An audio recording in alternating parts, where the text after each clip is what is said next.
The crash and the crippled. The night was quiet. Stars shimmered above the dark forest. No sound except the soft hum of insects and wind brushing against tall trees. Then the sky cracked open. A burning light fell from the heavens like a comet. It tore through clouds, spinning fast, glowing red and crashing into the forest with a thunderous boom. Trees exploded. Smoke rose. Birds scattered. Jax was already awake. He lived alone in an old cabin far from the city. No friends, no family. Just machines, tools, and silence. He grabbed his flashlight, slipped on his boots, and ran toward the smoke. His heart raced. It wasn't every day something fell from the sky. As he reached the crash site, the trees grew thinner. Flames danced on broken branches. A strange ship, silver and cracked, lay half buried in the mud. Steam hissed from its sides. It was not human. That much was clear. Cautiously, Jax walked closer.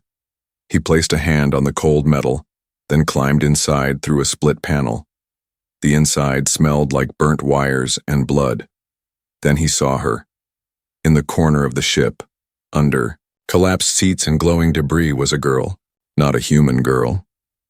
Her skin shimmered like moonlight. Her eyes were large, glowing faint blue. Her hair floated softly, like it was underwater. And her legs were gone.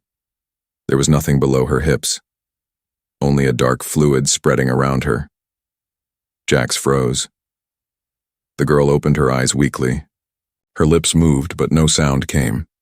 She looked at him not with fear, but with pain, and something else. Something like hope. Jax dropped to his knees and reached out. "It's okay," he whispered. "I'm not going to hurt you." She blinked. Her breath was slow. Her hands clutched a small device, but it sparked and died. Jax acted fast. He wrapped her in his jacket, carried her out of the ship, and took her back to his cabin. Hours passed.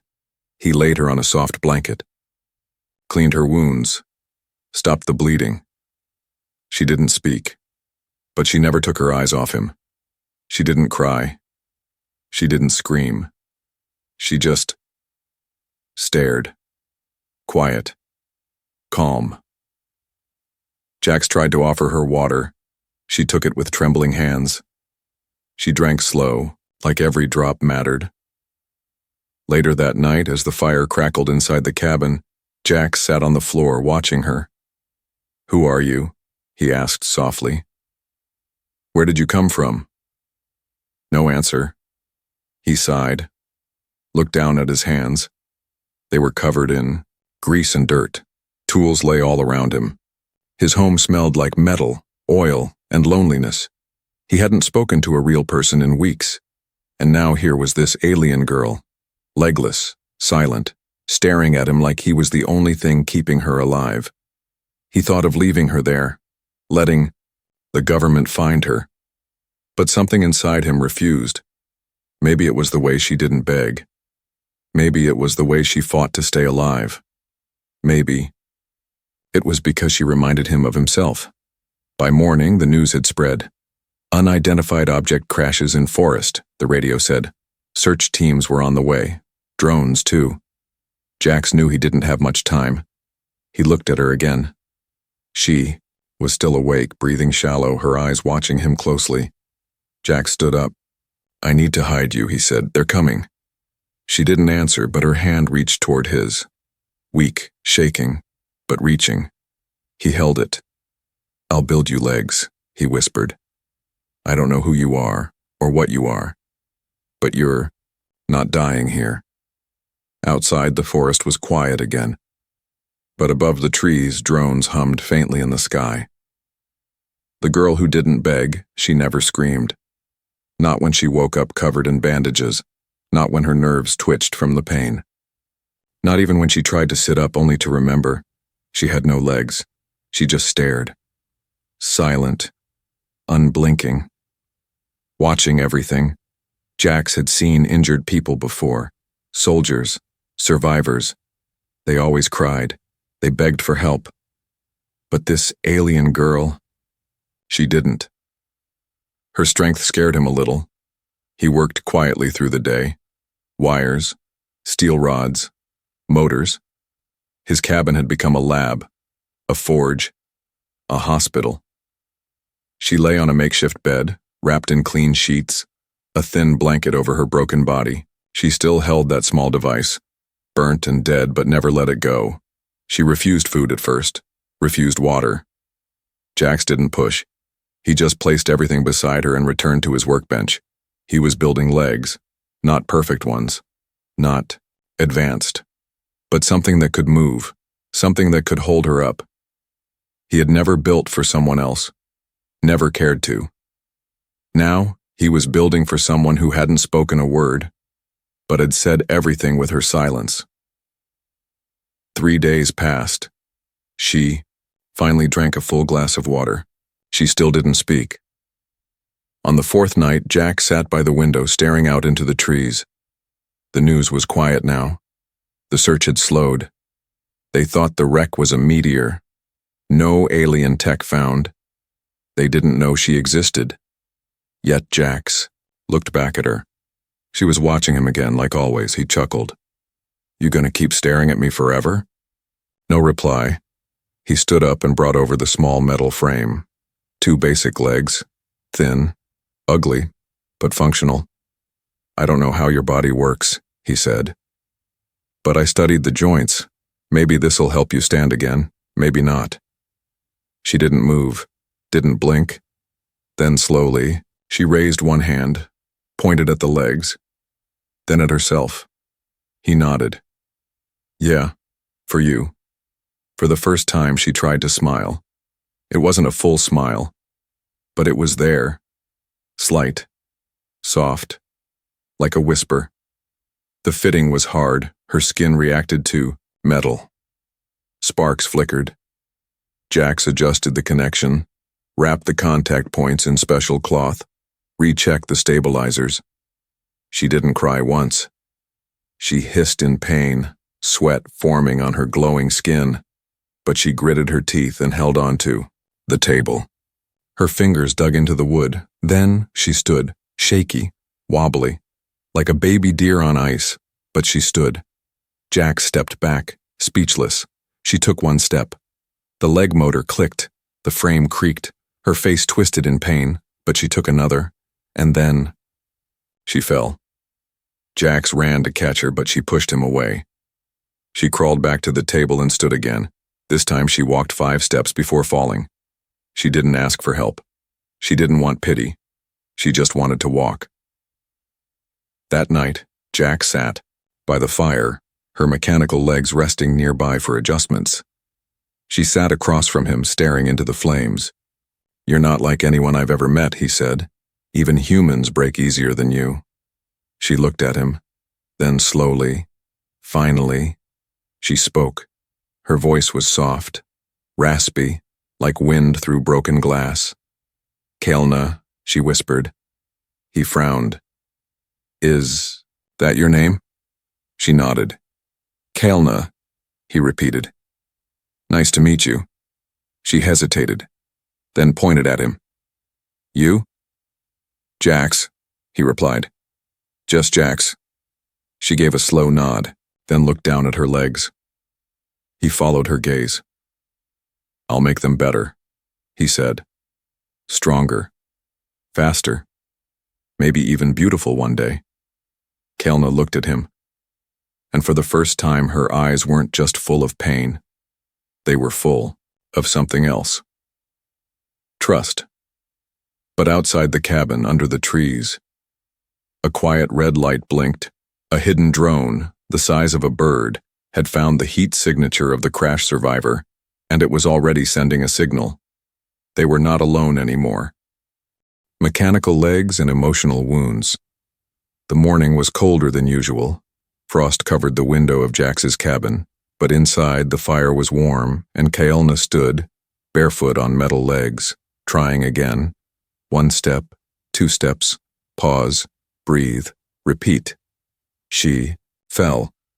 Jax didn't rush this time, he just watched. Kaelna pulled herself up, jaw clenched, eyes burning with silent frustration. Her alien skin shimmered with sweat, and her knuckles turned white as she gripped the support bar he had bolted to the wall. She hated being weak. But Jax had seen weakness before. Real weakness. And it didn't look like her. By midday, Kaelna could walk 10 steps without falling. She still didn't speak much. Only short words, simple ones. When Jax asked if she was okay, she would say, yes. When something hurt, she would say, pain. And when she didn't understand, she would just stare, waiting for him to explain. He was learning her language. Not the words, the silence. And in return, she was learning how to trust. In the evenings, Jax worked on upgrading the legs. He added better balance support, rewired the power core, and carved the outer layer to look more natural. He wasn't a doctor. He wasn't even a real engineer. Just a lonely man with too much time, too many tools, and now someone to build for. Kaelna would watch him work. Quiet. Focused. One night she asked, "Why help me?" Jax looked up, caught off guard. He put down the drill and wiped his hands. "Because you're not a monster," he said. Kaelna tilted her head. "But not human." "Doesn't matter," Jax said. "You bleed, you suffer, you fight to walk again. That's more human than most people I know."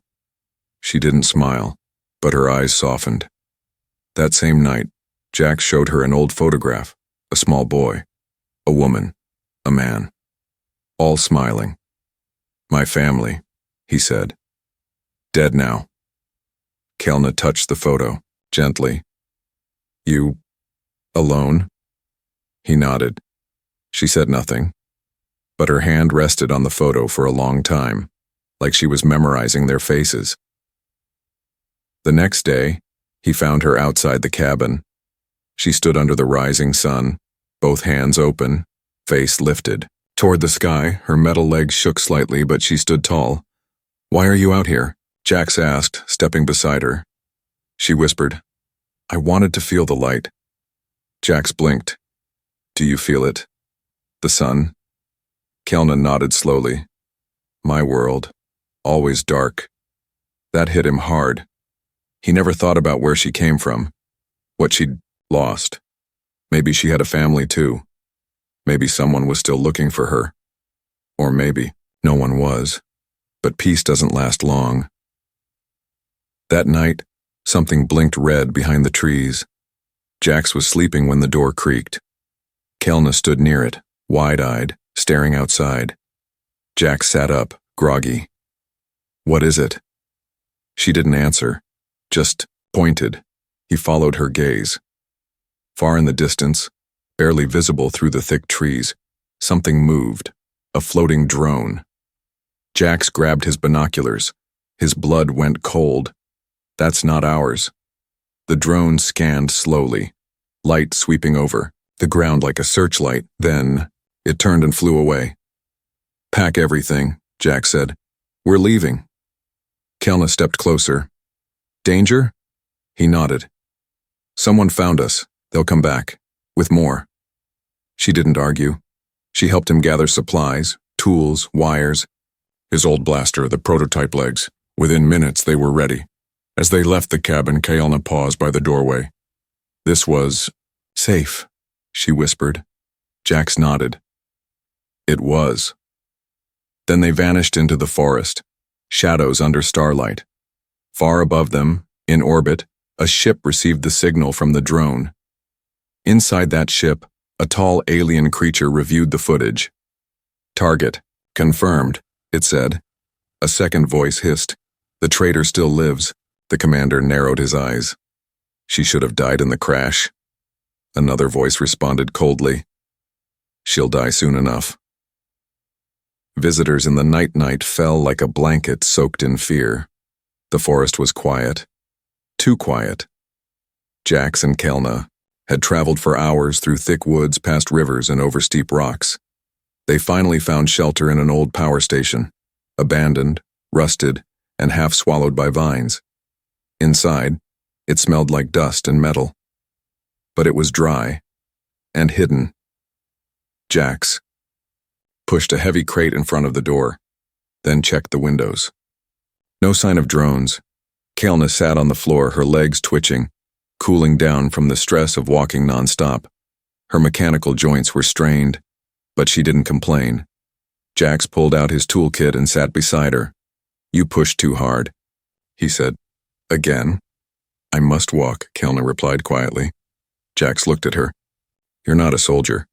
You don't have to act like one." Kelna's eyes narrowed. "I was trained to survive." Jax paused. "Who trained you?" She looked away. "My kind." Jax waited, but she said nothing more. He adjusted her left leg, added coolant fluid, tightened the stabilizer. "Whatever you were trained for," he said, "you're not alone anymore." Kelna blinked slowly. That word, alone, had become something else around Jax. He didn't treat her like a weapon or an alien. He treated her like someone. Later that night, thunder rumbled in the distance. Rain began to fall, light at first, then heavy. Jax had just set up a fire in a metal drum when Kelna froze. Her head turned slowly toward the wall. "Someone is near," she said, voice low. Jax reached for his blaster. "How do you know?" She pointed to her ears. "They hear farther than yours." Then, 3 sharp knocks on the door. Jax didn't move. Another knock. Then silence. Kelna's body tensed. "It's not a human." The door slammed open. 2 shadows rushed inside, tall, armored, alien, eyes glowing red under helmets. Their weapons buzzed with energy. "Step away from the traitor," one barked. Kelna stepped in front of Jax. "I won't go back," she said, voice shaking.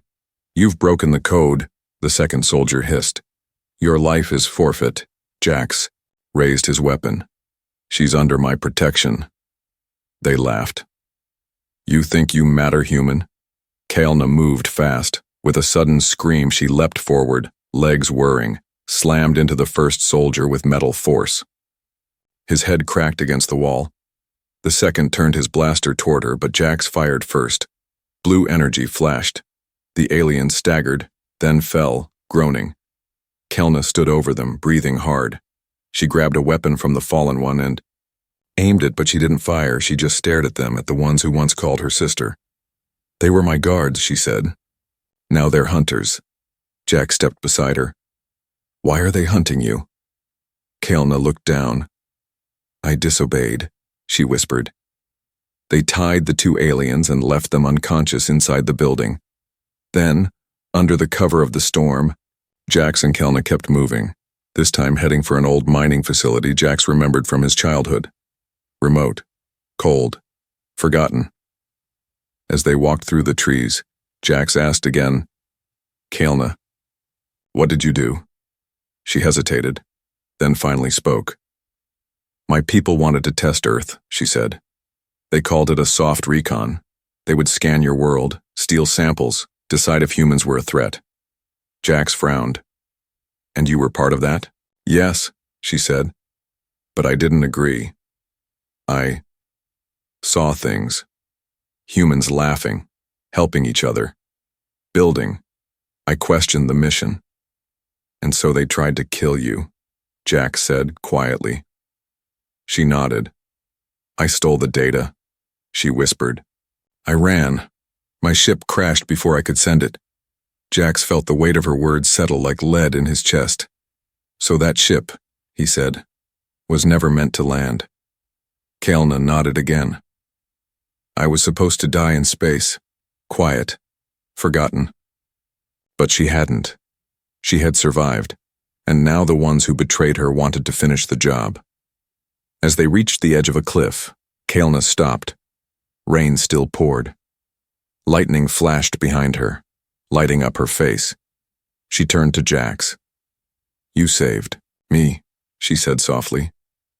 "You saved me too," Jax replied. "I just didn't realize it until now." Kelna stepped closer.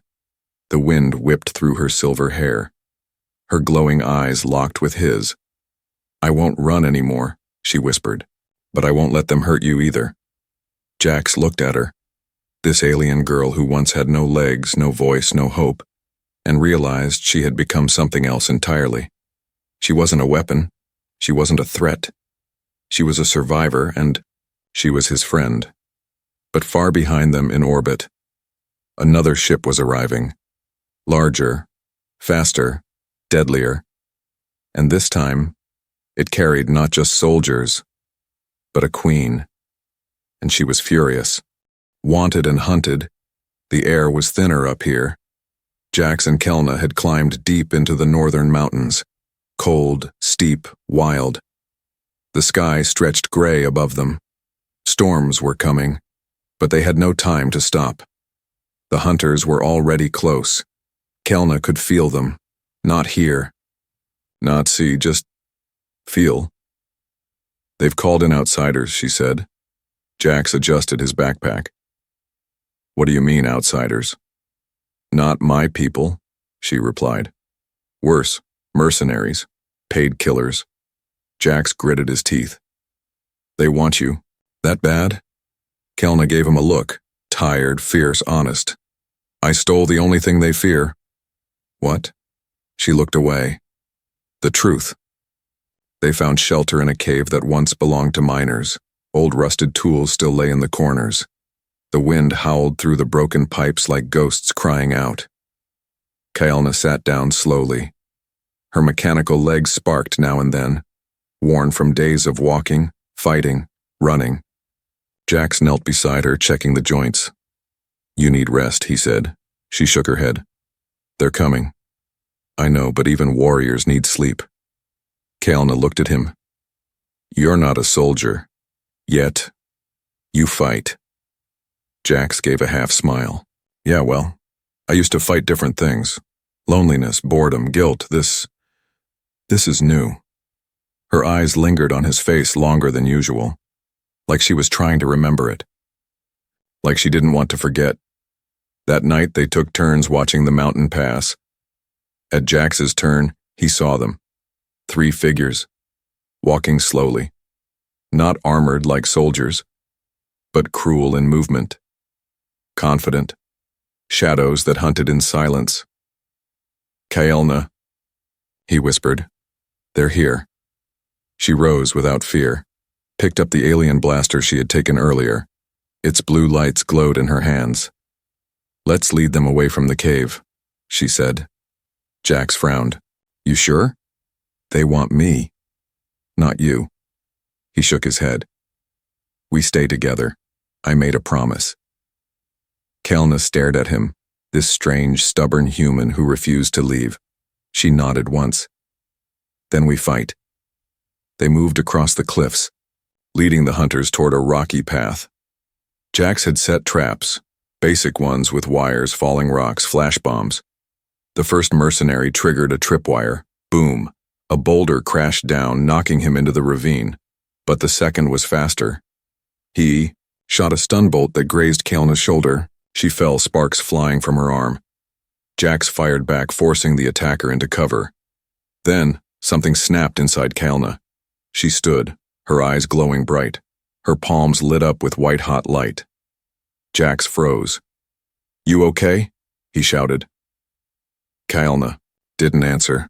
She raised both arms and screamed, not in pain but power.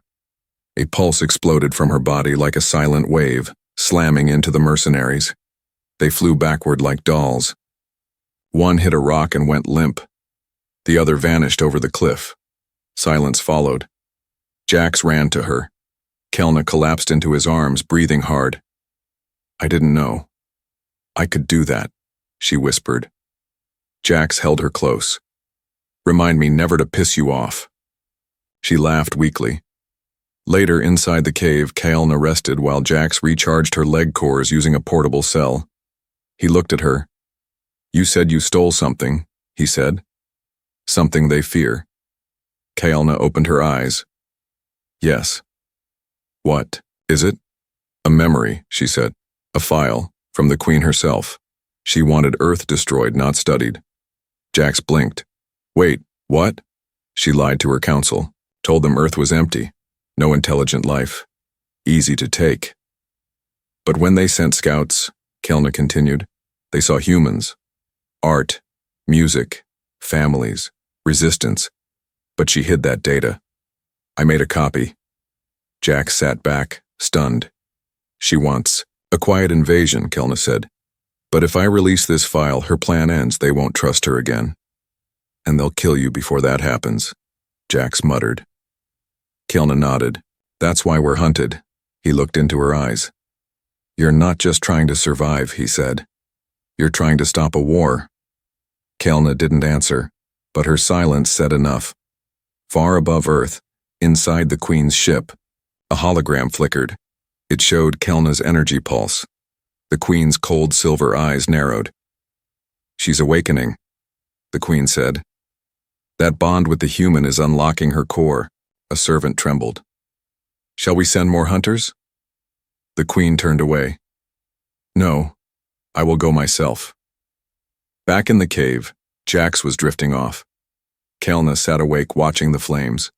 She touched her chest, right above her heart. It hurt, not from pain, but from something else. Something new. She had no word for it in her language, but she had heard humans say it. Connection. She wasn't just bonded to Jax by survival, she was beginning to care, and that scared her more than death. The choice of the broken, the sky, turned red by morning, not from the sun, but from the fire falling from space. A glowing ship sliced through the clouds, slow and silent, like a god descending. Kelna felt it before Jax even looked up. Her body trembled, her artificial legs locked in place. Her eyes lost focus for a moment. She's here, she whispered. Jax tightened the straps on his pack. Who? Kelna swallowed hard. The Queen. Inside the cave, they had no more time. Jax lit up the stolen alien tablet Kelna carried. She had hidden the file inside it, a holographic record, a confession from the Queen herself. Jax watched it play. A beautiful yet cruel voice echoed from the recording. The humans are primitive, yes, but far too brave. Their fire will inspire others.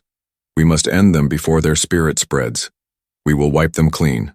Quietly, efficiently. Kelna paused the recording. If I send this to the Intergalactic Council, she's finished. Jax nodded. So let's send it. Kelna's fingers hovered over the device, but she didn't press. Jax frowned. What's wrong? She bound the file, she said. It needs a power source, tied to her bloodline. I can't unlock it fully. Jax's eyes narrowed. Then how do we send it? Kelna looked down. We don't, unless she dies, or I do. The silence grew heavy. Jax stood, pacing. There's got to be another way. There's not, Kelna said softly. Jax looked at her. You're saying either she dies, or you do. And that's the only way Earth survives? Kelna didn't answer, but that was her answer. He grabbed a broken wrench and threw it across the cave. It clanged hard. I didn't save you just to lose you now, he shouted. Kelna stepped forward slowly. I wasn't meant to survive. Jax, she said. You changed that. He turned to her, fire in his eyes. No, you changed. You grew. You stood. You laughed. You fought. His voice cracked. You became more human than me. Kelna touched his arm gently. I'm not afraid to die, she said. But I don't want to. Not anymore. Jax's hands shook. He pulled her into an embrace. Her head rested against his chest. She closed her eyes and listened to his heartbeat. Strong, angry, alive. You gave me a reason to live, she whispered. That's why I'm scared. Outside, a deep hum echoed across the mountain. The Queen had landed. A silver tower-like ship pierced the valley below. Dozens of soldiers in black armor marched outward. But they didn't attack. They waited, and then she stepped out. Her body glowed like molten silver. Her face was sharp, flawless, terrifying. Eyes of liquid gold scanned the horizon. She raised a hand. No war, she said, her voice amplified across the mountains. I've come for the traitor alone. Kelna looked at Jax. She wants to make it clean. No blood. Just me. Jax clenched his fists. Not happening. Kelna stepped toward the edge of the cliff. I have to face her. Jax followed. We face her together. She looked at him with a mix of fear and love. Yes, love, even if she didn't fully understand it. You could die, she said. So could you, he replied. They stood side by side, and then they walked down the slope together. At the valley floor, the Queen waited. Kelna stepped forward first. Your plan is exposed, she said. I have the file. The Queen smiled. And yet you don't have the strength to send it. Kelna raised the tablet. Jax stood behind her, weapon ready. You taught me to obey, Kelna said. But I learned something else. I learned to feel. The Queen's eyes narrowed. That human, she said coldly, has poisoned your mind. No, Kelna replied. He showed me what a soul is. Then, she activated the tablet. The Queen moved fast. A beam of light shot from her palm, but Jax leapt in front of Kelna, shielding her with his body. The beam hit him square in the chest. Kelna screamed. Jax fell. The Queen laughed. Foolish. But then, the tablet glowed. Bright, violent, unstoppable. Kelna cradled Jax in her arms. His breathing was shallow. With tears falling from her glowing eyes, she pressed the tablet to his chest. Bond complete, she whispered. A pulse exploded. Light engulfed the valley. The soldiers fell to their knees. The Queen staggered back, burning, melting. Her voice turned to static. And then, she vanished into dust. The file was sent. Across the galaxy, screens lit up. Truth spread. The Queen was exposed. Earth would be left alone. Jax gasped. He was alive, but different. His body glowed faintly. His eyes shone like Kelna's. She had transferred part of her core into him. You're part of me now, she said. He looked at her. Was about time, he whispered with a broken smile. The mountain was quiet again, but everything had changed. Kelna wasn't just a runaway anymore. Jax wasn't just a mechanic. They were bonded. Soul to soul, human and alien. And together, they had saved the world. One last stand together. The sky was clear for the first time in days. The storm clouds were gone. The enemy was gone. But the world felt unfamiliar. Jax sat on the edge of the cliff, staring at his hands. They glowed faintly, the same way Kelna's skin did in the dark. His heartbeat had changed, slower, deeper. He wasn't fully human anymore. Behind him, Kelna adjusted a small receiver, sending the final message to the Intergalactic Council. The invasion is over. Earth will not fall. She watched the signal launch into the stars, then turned toward Jax. You should rest, she said gently. Jax shook his head, still dazed. I'm afraid to sleep. What if I wake up and this was all a dream? Kelna sat beside him. Then we'll dream the same thing. The days that followed were quiet. Too quiet. They built a small shelter in the cave. Fixed what they could. Jax used parts from the Queen's soldiers to upgrade Kelna's legs. Stronger, smoother, even lighter. Now, when she walked, there was no sound. She moved like the wind. Like she had always belonged on this planet, but inside her. A storm brewed. Jax could feel it too. One evening, as the sun dipped behind the snow peaks, Kelna asked a question. Do you think they'll send someone else? Jax looked up from the device he was repairing. Maybe, he said. But they won't send her. Kelna nodded. She was powerful, cold, like ice. You're the opposite, Jax said. You were broken, but you learned how to feel. She smiled, faint and slow. I'm still learning. Then her eyes dropped to the ground. I never told you something, she whispered. Jax leaned in. What is it? The Queen wasn't just my ruler. She was my mother. Silence. Jax blinked. You're serious? Kelna nodded. I was. The daughter meant to replace her, to continue the bloodline. But I saw what she hid, what she feared, and I couldn't become her. Jax was quiet for a long time. Then he spoke. I'm glad you didn't. That night, the stars burned brighter than usual. Like they were watching, Kelna and Jax stood outside the cave side by side, staring up. I never had a people, Jax said. No tribe, no friends, no family. Kelna looked at him. Now you do. He turned to her. Just us? For now. A warm wind passed between them. Not alien, not human. Something new. But even in peace, the galaxy watches. In a hidden corner of space, the council met. Screens showed Kelna's message. The Queen's crimes, the broken laws. Some were shocked, some were silent. One stood. A tall creature with silver tattoos and a long robe. She disobeyed, he said. But she also saved billions. What she did was illegal, but also righteous. Others nodded. We vote, he said. Do we exile her or honor her? The room echoed with voices. Back on Earth, Kelna sensed something. Her body tensed. She stepped outside and looked to the sky. A single ship broke through the clouds. It didn't come fast. It came slowly, with peace. Jax rushed beside her, weapon ready. She placed a hand on his arm. No, it's different. The ship hovered, then descended gently. The door opened. A lone figure stepped out, unarmed, cloaked, an elder alien. He bowed. Princess Kelna, he said. You are hereby free. She blinked. What? Your actions rewrote the law. You exposed a lie and saved a world. He looked at Jax. And you are no longer just human. Jax scratched his head. Well, that explains the glowing. The elder smiled faintly.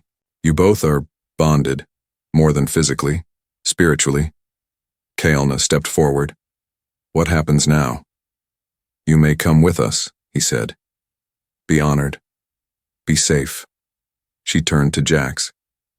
He met her gaze. Your choice. Her heart raced. She looked at the stars, then at the trees, then at him. I choose here, she said. I choose him. The ship left. The world stayed. Jax and Kelna watched it vanish hand in hand. Years later, stories would spread. Of a glowing man who walked the mountains. Of an alien woman who healed the sick with light. Of two souls, broken, exiled, forgotten, who found home in each other, not in blood, not in war, but in choice, in love, in one last stand, together.